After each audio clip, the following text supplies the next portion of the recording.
یہ دور بہت نازک دور چل رہا ہے، ہر طرف سے حالات ہیں۔ مسلمانوں کے اوپر چاروں طرف سے زمینیں تنگ کی جا رہی ہے۔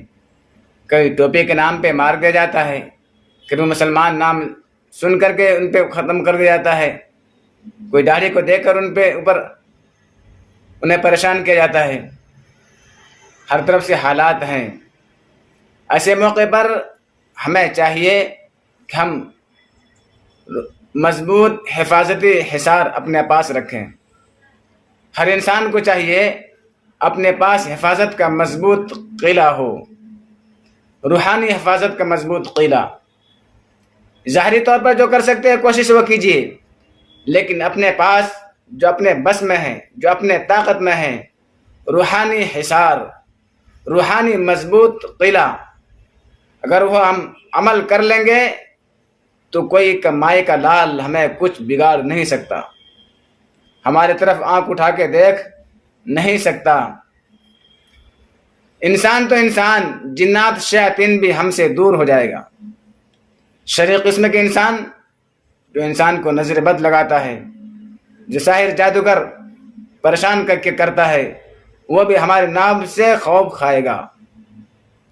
اگر ہم اپنے اندر حصار کو کر لیں گے، روحانی حصار، مضبوط قلعہ۔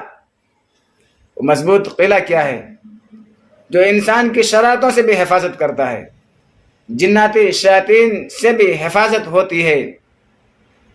ہر ایک کی شرارت سے اللہ حفاظت کرتا ہے، یہاں تک کہ اگر کوئی بندوق چلائے بھی تو اس بندوق کا اثر نہیں ہوتا۔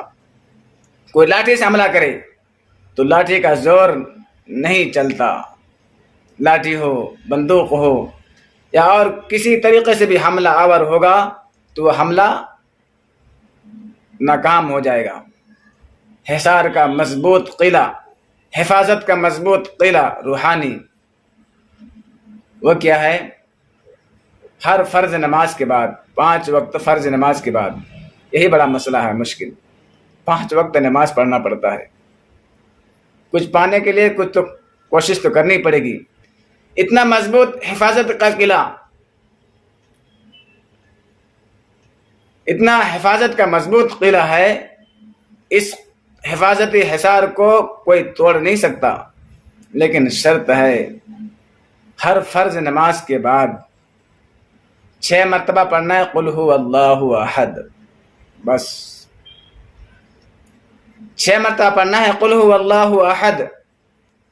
1 مرتبہ اعوذ باللہ من الشیطان الرجیم بسم اللہ الرحمن الرحیم، اعوذ باللہ بسم اللہ کے ساتھ میں شروع کریں گے، پھر 1 مرتبہ قل هو اللہ احد پڑھ کر سامنے پھونکیں گے سینے کی طرف، دوسری مرتبہ قل هو اللہ احد پڑھیں گے، دائیں جانب پھونکیں گے، تیسری مرتبہ قل هو اللہ احد پڑھیں گے، بائیں جانب، چوتھی مرتبہ قل هو اللہ احد پڑھیں گے، اوپر آسمان کی جانب پھونک ماریں گے، اور 5ویں مرتبہ قل هو اللہ احد پڑھیں گے، زمین کی طرف پھونک ماریں گے، زمین کی طرف پھونک ماریں گے، اور 6ٹھی مرتبہ قل هو اللہ احد پڑھ کر کے پیچھے کی طرف منہ کر کے پھونک ماریں گے۔ بس ہو گئے حفاظتی حصار، حفاظت کا مضبوط قلعہ۔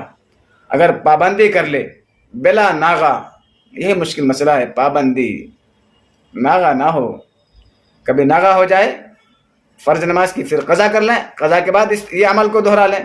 نماز چھوٹ گئی، نماز چھوٹ گئی، انسان ہے، بشر ہے، نماز چھوٹ گئی، نماز کی قضا کریں، پھر فرض نماز کے بعد کیا کریں؟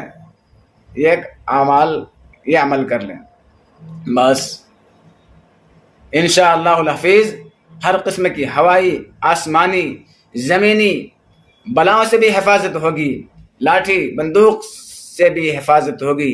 کوئی لاٹھی سے مارے گا اثر نہیں ہوگا، کوئی تلوار چلائے گا تلوار کا اثر نہیں ہوگا، کہ بندوق بھی چلائے گا تو بندوق کا بھی اثر نہیں ہوگا۔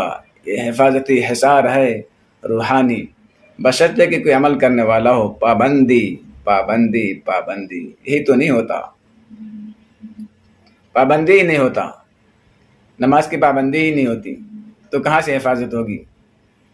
کہاں سے؟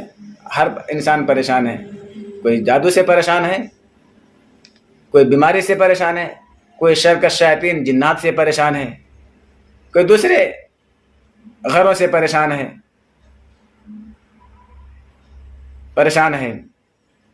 اس لیے ان حالات میں حالات بڑے نازک چل رہے ہیں، ہر شخص اپنی حفاظت کا انتظام کر کے چلے۔ سفر کے حالات میں ہو، سفر میں جو جا رہے ہیں کوئی ہم پر حملہ نہ کر دے، کوئی ہمیں نقصان نہ پہنچائے، کہیں ہم رہ رہے ہیں کوئی ہمیں نقصان نہ پہنچائے۔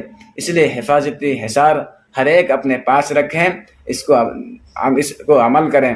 ہر فرض نماز کے بعد اس کے عمل کو دہرا لیں۔ 6 مرتبہ قل هو اللہ احد، کتنا ٹائم لگتا ہے؟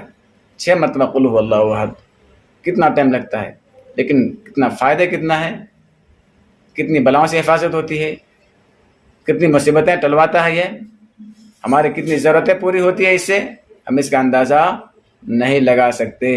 اللہ تعالی ہم سب کو کہنے سننے زیادہ عمل کی توفیق عطا فرمائے۔ ہر قسم کی بلاؤں سے، آسمانی آفتوں سے، زمینی مصیبتوں سے، شرکش شیاطین جنات سے، ہر ایک سے ہم سب کی حفاظت فرمائے، آمین۔ وآخر دعوانا ان الحمد للہ رب العالمین۔